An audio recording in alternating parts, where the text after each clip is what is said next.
This is a quick tech help video for those working on their fat bike hubs. As a home mechanic, this hub is going to be off of a 2019 Surly ice cream truck. It's unbranded, I believe it's Novatec.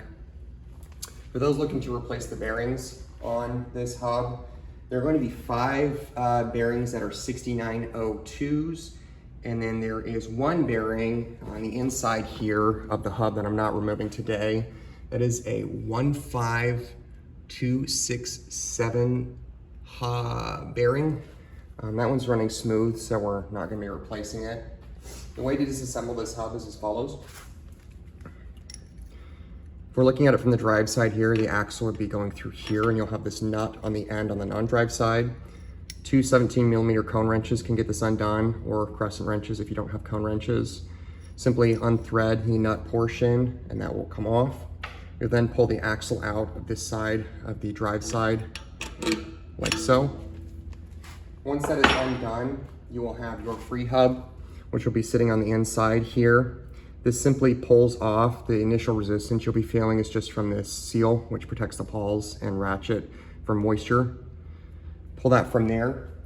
There will be a spacer that you don't want to forget when reassembling. This little tiny spacer right here that sits just on there like that, and will be held in place once you put the axle back through.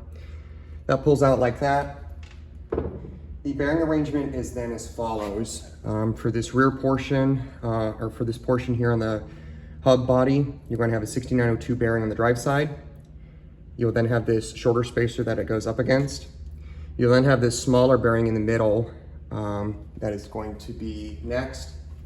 After that small bearing, you have this bigger spacer. And then finally, on the non-drive side, you will have the second 6902 bearing, like so. For the free hub, you're gonna have 2 6902 bearings that stack one on top of each other underneath the pawls here. There's then a spacer in there, and then a third bearing on the outside here. If you're wondering why you don't see the ratchet portion, this is it right here. It just fell out when I was tapping out the bearings. This is just press fitted in there, like so.